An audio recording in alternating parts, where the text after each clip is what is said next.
Hi hello ನಮಸ್ಕಾರ. As usual ಇವತ್ತು as usual ಆಗಿ ಮತ್ತೆ ವಾರದ ಮಂಗಳವಾರ ಬಂದಿದೆ. ಮಂಗಳವಾರ ಹಬ್ಬದ ಶುಭಾಶಯಗಳು. ತಾಯಿ ಚಾಮುಂಡೇಶ್ವರಿ ವಾರ, ನನ್ನ ಮನೆ ದೇವರಾದ ಮುಳ್ಕಟ್ಟಮ್ಮನ ವಾರ ಕೂಡ ಅಂತ ಹೇಳ್ತಾ, ತಾಯಂದರು ಎಲ್ಲರಿಗೂ ಒಳ್ಳೇದು ಮಾಡಲಿ, ಪ್ರತಿಯೊಬ್ಬರಿಗೂ ಒಳ್ಳೇದಾಗಲಿ, ಅವ್ರವ್ರ ವಿಶ್ಗಳು ಅವ್ರವ್ರಿಗೆ ಸಿಗಲಿ, ಅವ್ರವ್ರ ಆರೈಕೆಗಳು ಬೇರೆಯವ್ರಿಗೆ ಆಶೀರ್ವಾದ ಆಗಿ ಸಿಗಲಿ ಅಂತ ಹೇಳ್ತಾ, ಸ್ನೇಹಿತರೆ ಆ್ಯಸ್ ಯೂಶುವಲ್ ನಿಮ್ಮ ಮುಂದೆ ಹಾಜರಾಗಿದ್ದೀನಿ. ಈ ನಿಮ್ಮ ಕಾರ್ತಿಕ, ಮೈಸೂರು. ನಮಸ್ಕಾರ ಸ್ನೇಹಿತರೆ. ವಿಷಯ ಏನು ಎತ್ತ ಅಂತ ಅಂದರೆ, ನಮ್ಮ ಅಸಹ್ಯದ ಪ್ರಿಯಾಂಕಾ ಖರ್ಗೆ ನಿನ್ನೆ ಪತ್ರಿಕಾಗೋಷ್ಠಿಲಿ ಹೇಳ್ತಾನೆ, RSSನ ಬ್ಯಾನ್ ಮಾಡಿದ್ವಲ್ರಿ, ಕೈ ಕಾಲು ಹಿಡ್ದಿದ್ರಲ್ರಿ, ಅದು ಇದು ಅಂತಾನೆ. ಆಯ್ತಪ್ಪ, ನೀವು 3 ಬಾರಿ ಬ್ಯಾನ್ ಮಾಡಿದ್ರಿ, ನಿನ್ನ ಕೈ ಕಾಲು ಯಾವಾಗ ಹಿಡ್ದಿದ್ರೋ ಗೊತ್ತಿಲ್ಲ, ನೀವು ಅಯೋಗ್ಯರ ಥರ ಬ್ಯಾನ್ ಮಾಡಿ ಆದಮೇಲೆ ನೀವೇ ಇದು ಮಾಡಿದ್ಮೇಲೆ ಅಲ್ಲಿ ನಿಮ್ಮ ಸರ್ಕಾರನೂ ಇರಲಿಲ್ಲ. VP ಸಿಂಗ್ ಇರಲಿ, ನೀನು ಅಲ್ಪಜ್ಞಾನಿ, ನಿನ್ನ ಹತ್ರ ಆಮೇಲೆ ಇನ್ನೊಂದು ಪ್ರಶ್ನೆ ಕೇಳ್ತಾರೆ, ಇಂದಿರಾ ಗಾಂಧಿ ಅವರು ಜಾತ್ಯತೀತವಾಗಿ ಸೇರಿಸಿರೋದು ಸರಿನಾ? ಇದನ್ನು BJP ಅವರು ಸಂವಿಧಾನ ಬದಲು ಆಗಬೇಕು, ಅದು ಇದು ಅಂತ ಹೇಳ್ತಾರೆ. ಈಗ ಅಂಬೇಡ್ಕರ್ ಸಂವಿಧಾನ ಅಂತ ನಾನು ಹೇಳಲ್ಲ, ಇದು 21 ಜನ ಸಂವಿಧಾನ ಅವತ್ತು ಬರೆದಂಥ ಸಂವಿಧಾನದಲ್ಲಿ ಜಾತ್ಯತೀತ ರಾಷ್ಟ್ರ ಅಂತ ಇರಲಿಲ್ಲ, ಸೆಕ್ಯುಲರ್ ಕಂಟ್ರಿ ಅಂತ ಇರಲಿಲ್ಲ. ಯಾಕೆ ಇರಲಿಲ್ಲ? ಹಿಂದೂ ಪ್ರಾಬಲ್ಯ ಇತ್ತು, ಪ್ರಜಾಪ್ರಭುತ್ವ ಇತ್ತು. ಇವಳು ತೀಟೆಗೆ, ಚೌಲ್ಗೆ ಎಮರ್ಜೆನ್ಸಿ ಥರ ಟೈಮಲ್ಲಿ ಸೇರಿಸ್ಬಿಟ್ಲು ಅಕ್ಕ. ಅದಕ್ಕೆ ಪೀಸಾಗಿ ಸತ್ತೋಗಿದ್ದು. ಇರಲಿ, ಅದೊಂದು ಕಡೆ ಇಟ್ಬಿಡೋಣ. ನಮಗೆ ಯಾಕೆ ಅಂದರೆ ಕುದಿಯುತ್ತೆ ಇವ್ರು ಮಾಡಿರೋ ಅಯೋಗ್ಯ ಕೆಲಸಗಳಿಗೆ. ಇರಲಿ, ಒಂದು ಕಡೆ ಇಡೋಣ ಸ್ನೇಹಿತರೆ. ಈಗ ಇವನು ಹೇಳ್ತಾನೆ, ಜನರ ಆಶಯಗಳಿಗೆ ತಕ್ಕಂತೆ, ಅಂದರೆ ಕಾಲಕ್ಕೆ ತಕ್ಕಂತೆ ಬದಲಾವಣೆ ಮಾಡ್ಬೋದು ಅಂತ ಬಾಬಾ ಸಾಹೇಬ್ರೆ ಬಂದಿದ್ದಾರೆ. ತಿದ್ದುಪಡಿಗಳಾಗಿಲ್ವೇನ್ರಿ, ಇನ್ನೊಂದು ಆಗಿಲ್ವೇನ್ರಿ? ಅದ್ರ ಪ್ರಕಾರ ಅದಾಗಿದೆ ಅಂತ ಹೇಳ್ತಾನೆ. ಯಾರು? ಅಸಹ್ಯದ ಪ್ರಿಯಾಂಕಾ ಖರ್ಗೆ ಅಲಿಯಾಸ್ RDPR ಮಂತ್ರಿ ಅಲಿಯಾಸ್ ದೊಡ್ಡಕರ್ಗೆ ಪುತ್ರ. ಕರೆಕ್ಟಾಗಿ ಹೇಳಿದ್ಯಾ ನೀನು, ಇಲ್ಲ ಅಂತ ನಾನು ಹೇಳಲ್ಲ. ನಿನ್ನ ಯೋಗ್ಯತೆಗೆ ಅಪರೂಪಕ್ಕೆ ಒಂದೊಂದ್ಸಲ ಸತ್ಯ ಬಾಯಿ ಬಂದ್ಬಿಡುತ್ತೆ.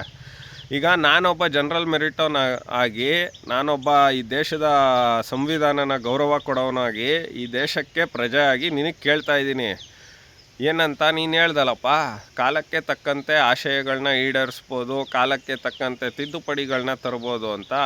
ಈಗ ನಾನು ಅದನ್ನೇ ಕೇಳ್ತಾ ಇದ್ದೀನಿ, ರಿಸರ್ವೇಷನ್ನು ಕಾಲಕ್ಕೆ ತಕ್ಕಂತೆ ತಿದ್ದುಪಡಿ ಮಾಡು. ನೀನು ರಿಸರ್ವೇಷನಲ್ಲಿ ಗೆದ್ದು ಬರ್ತೀಯಲ್ಲಯ್ಯ, ನೀನು ಆರ್ಥಿಕವಾಗಿ ಸಾಮಾಜಿಕವಾಗಿ ಎಲ್ಲ ಇದ್ದು ನೀನು ರಿಸರ್ವೇಷನಲ್ಲಿ ಗೆದ್ದು ಬರ್ತೀಯ. ನಿಮ್ಮ ಅಪ್ಪನಿಗೂ ರಿಸರ್ವೇಷನ್ ಬೇಕು. ಈಗ ಯಾರೋ ರಾಧಾಕೃಷ್ಣ ಅಂತ ನಿನ್ನ ಬಾವನ್ನ ಯಾವನ್ನೋ ಮಾಡ್ಕೊಂಡಿದ್ಯಾ, ಅವನಿಗೂ ರಿಸರ್ವೇಷನ್ ಬೇಕು. ಏಕೆ? ನೀವು ಆರ್ಥಿಕವಾಗಿ ಸಫಲರಾಗಿದ್ದೀರಾ, ಬಲಾಢ್ಯರಾಗಿದ್ದೀರಾ, ಭ್ರಷ್ಟಾಚಾರ ಮಾಡಿ ನನಗೆ ಗೊತ್ತಿಲ್ಲ, ಪೇಪರಲ್ಲಿ 50,000 ಕೋಟಿ ತಿಂದು ತೇಗಿದ್ದೀರಾ ಅಂತ ಹೇಳ್ತೀರಾ, ಗೊತ್ತಿಲ್ಲ. ಇದನ್ನು ತಿದ್ದುಪಡಿ ತಗೋಬಾ. ನಿನ್ನ ಯೋಗ್ಯತೆಗೆ ನೀನೊಬ್ಬ ಅಸಹ್ಯದ ಪ್ರಿಯಾಂಕಾ ಖರ್ಗೆ ಅಯೋಗ್ಯ ಸಚಿವ. ಅಯೋಗ್ಯರಲ್ಲಿ ಅಯೋಗ್ಯ. ನಿನಗೂ ರಿಸರ್ವೇಷನ್ನು, ಮಾದೇವಪ್ಪನ ಮಗನಿಗೂ ರಿಸರ್ವೇಷನ್ನು, DC ಮಗನಿಗೂ ರಿಸರ್ವೇಷನ್. ಅದರಲ್ಲಿ ಹಾಳಾಗೋಲಿ ಪ್ರಮೋಷನಲ್ಲೂ ರಿಸರ್ವೇಷನ್ ಇಟ್ಟಕ್ಕೆ ಹೋಗಿದ್ರಲ್ಲ, ನಿಮ್ಮಂಥ ಅಯೋಗ್ಯರನ್ನ ನಾವೇನು ಹೇಳುವ? ಇಲ್ಲ, ನೀನು ಈ ಸಂವಿಧಾನ, ಈಗ ನಾನು ಓಪನಾಗಿ ಹೇಳ್ತೀನಿ, ಅವತ್ತಿನ ಮಟ್ಟಿಗೆ ಈ ಸಂವಿಧಾನ ನೈಸ್ ಗುಡ್.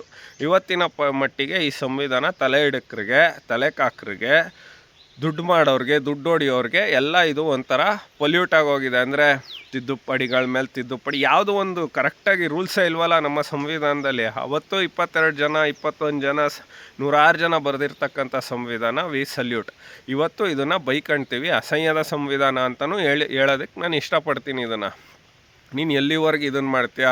90 ದಿನ ಆಗೋವರೆಗೆ ನನ್ನ ಮೇಲೆ FIR ಹಾಕಲ್ಲ ಅಂದರೆ ಆಟೋಮೆಟಿಕ್ಕಾಗಿ ನಾನು ರೇಪ್ ಮಾಡಿದ್ರು, ನಾನು ಇದು ಮಾಡಿದ್ರು ನನಗೆ ಡಿಫಾಲ್ಟಾಗಿ ಬೇಲಾಗುತ್ತೆ ಅಂದರೆ ಇದು ಯಾವ ಸಂವಿಧಾನ? ಅಸಹ್ಯದ ಸಂವಿಧಾನ ಅಲ್ವಾ? ಅಸಹ್ಯದ ಪ್ರಿಯಾಂಕಾ ಖರ್ಗೆ ಇಂಥ ಅಸಹ್ಯಗಳನ್ನ ಸಂವಿಧಾನದಲ್ಲಿ ಫಸ್ಟು ತೆಗೆದು ಅದನ್ನು ಅಸಹ್ಯನ ಓಡಿಸಿ ಎಲ್ಲರೂ ನೋಡೋ ಹಾಗೆ, ಎಲ್ಲರಿಗೂ ಸಿಗೋ ಹಾಗೆ ಸಂವಿಧಾನನ ಪುನರ್ವಿಮರ್ಶೆ ಮಾಡಪ್ಪ. ಅಸಹ್ಯದ ಪ್ರಿಯಾಂಕಾ ಖರ್ಗೆ ಮಾತೆತ್ತಿದ್ರೆ ಪ್ರಜ್ವಲ್ ಬಗ್ಗೆ ಮಾತಾಡೋದೇನು, ಇನ್ನೊಂದು ಮಾತಾಡೋದೇನು, ಅದಕ್ಕೆ ನೀನು ಅಸಹ್ಯ ಅಂದ್ಬಿಟ್ಟು ನಿನ್ನ ಅಮೆರಿಕಾಗೆ ಹೋಗೋಕ್ಕೆ ಬಿಡಲಿಲ್ಲ. ಇಂಥ ಅಸಹ್ಯ ಕೆಲಸಗಳನ್ನ ಮಾಡ್ತೀಯ, ಅಸಹ್ಯದ ಪ್ರಿಯಾಂಕಾ ಖರ್ಗೆ. ಈಗ ನಿನ್ನ ಬಾಯಲ್ಲೇ ಬಂದಿದೆಯಲ್ಲ, ಅದನ್ನು ಹೇಳು.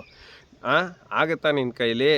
ನಿಮ್ಮಂಥವ್ರನ್ನೆಲ್ಲ ಅದೇನು ಅಂತ ಮಂತ್ರಿಗಳನ್ನಾಗಿ ಮಾಡ್ಕೊಂಡು ನನಗಂತೂ ಗೊತ್ತಿಲ್ಲ. ಈ ಪುಂಡ್ರು ಗ್ಯಾಂಗು 25 ಜನ, ಡೆಪ್ಟಿ CM ಒಟ್ಟು ಸೇರಿ, ಇನ್ನು ಮಿಗ್ದವರೆಲ್ಲ ಪರವಾಗಿಲ್ಲ. ಈ ಪುಂಡ್ರು ಗ್ಯಾಂಗಲ್ಲಿ ನೀನು. ಆಮೇಲೆ ಇನ್ನೊಂದು ನಮ್ಮ ಕಡೆ ಒಂದು ಗಾದೆ ಮಾತು ಹೇಳ್ತಾರೆ, ತರಲೆ ಡ್ಯಾಶ್ಗೆ ತಾಪತ್ರೆ ಡ್ಯಾಶ್ ಅಂದ್ಬಿಟ್ಟು. ತರಲೆ ತೂಗೆ ತಾಪತ್ರೆ ತೂ ಅಂತ ಹಂಗೆ ನಿನ್ನಂಥವನ್ನೆಲ್ಲ ಮಂತ್ರಿ ಮಾಡ್ಕೊಬಿಟ್ಟು ಅನುಭವಿಸ್ತಾ ಇದ್ದೀವಿ. ಅದಕ್ಕೆ ನೀನು ಇಂಥ ತರಲೆಗಳು ಹೇಳಿಕೆಗಳು ಕೊಡ್ತೀಯ ಅಂದ್ಬಿಟ್ಟು ನಿನಗೆ ಅಮೇರಿಕಾಗೆ ಹೋಗೋಕ್ಕೆ ವೀಸಾ ಕ್ಯಾನ್ಸಲ್ ಮಾಡಿದ್ದು ಗೊತ್ತಾಯ್ತಪ್ಪ. ಅಸಹ್ಯದ ಪ್ರಿಯಾಂಕಾ ಖರ್ಗೆ ತರ್ತರ್ಲೆ ಥರ ಮಾತಾಡಬೇಡ. ಮಂತ್ರಿ ಆಗಿದೆಯಾ, ಮಂತ್ರಿಗೆ ಗೌರವ ಕೊಟ್ಬಿಟ್ಟು ಮಾತಾಡೋ. ನಿನ್ನ ಕೈಕಾಲು ಯಾವಾಗ ಹಿಡಿಯೋಕೆ ಬಂದಿದ್ರೆ ಹೇಳು, ಅದಕ್ಕೆ ಉತ್ತರ ಕೊಡೋದಕ್ಕೆ ಆಯಿತಾ. ಆ ಟೈಮಲ್ಲಿ ಆಗ್ತವೆ ಆಪಾದನೆಗಳು ಬಂದಾಗ ಬ್ಯಾನ್ ಮಾಡ್ತಾರೆ, ಇನ್ನೊಂದಾಗುತ್ತೆ, ಮತ್ತು ಇದು ಬಂದಾಗ ಅದನ್ನು ರಿವೋಕ್ ಮಾಡ್ತಾರೆ. ಹಂಗನ್ಬಿಟ್ಟು ನೀನು ಕೈಕಾಲು ಹಿಡಿಯೋಕೆ ಬಂದಿದ್ರು, ಇದು ಮಾಡೋಕ್ಕೆ ಬಂದಿದ್ರು, ಅದು ಮಾಡೋಕ್ಕೆ ಬಂದಿದ್ರು ಅಂದರೆ ಎಷ್ಟು ಸಂಘಟನೆಗಳು ಎಷ್ಟು ಬ್ಯಾನ್ ಆಗಿ, ಯಾಕೆ ಇದು ಈಗ ನೀನು ಪ್ರೀತಿಸೋ ಅಂತ ನಮ್ಮ ಶಾಂತಿ ಬಾಂಧವರ ಸಂಘಟನೆಗಳನ್ನ ಬ್ಯಾನ್ ಮಾಡಿದಾರಲ್ಲ, ಅದ್ರ ಬಗ್ಗೆ ಮಾತಾಡು. ಹಂಗಾರೆ ಅವರು ನಿನ್ನ ಕೈಕಾಲು ಹಿಡಿಯೋಕೆ ಬರ್ತಾರೆ ಈಗ. ನೀನು ಹೇಳ್ತೀಯಾ ಸೆಂಟ್ರಲಲ್ಲಿ ನಮ್ಮ ಸರ್ಕಾರ ಬರಲಿ, ಯಾವುದೇ ಕಾರಣಕ್ಕೂ ಬರೋಲ್ಲ, ಇನ್ನೂ ನಿಮ್ಮದೆಲ್ಲ ಲಾಸ್ಟ್ ಚಾಪ್ಟ್ರು ಬರ್ಬೋದು.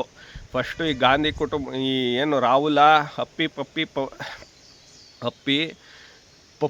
ಪಪ್ಪಿ ಈ ಮೂರನ್ನು ಹೊಡೆದೋಡ್ಸಿದ್ಮೇಲೆ ಆ ಕಾಂಗ್ರೆಸ್ಸಲ್ಲಿ ಯಾವ್ದಾರ ಒಂದು ಆಶಾಕಿರಣ ಬಂದಾಗ ಬರ್ಬೋದು. ಅಲ್ಲಿವರೆಗೆ ನಿಮ್ಮ ಸರ್ಕಾರನೂ ಬರೋದಿಲ್ಲ, ನಿನ್ನಂಥ ಅಸಹ್ಯಗಳನ್ನೂ ಜನ ಸೇರಿಸೋದಿಲ್ಲ. 3 ಲಂಗೋಟಿಗಳಂಗೆ ಅಳ್ಳಾಡಿಸ್ತಿದ್ದೀರಲ್ಲ, ಜಸ್ಟ್ ವೆಯ್ಟ್, ಅದು ಹೋಗುತ್ತೆ.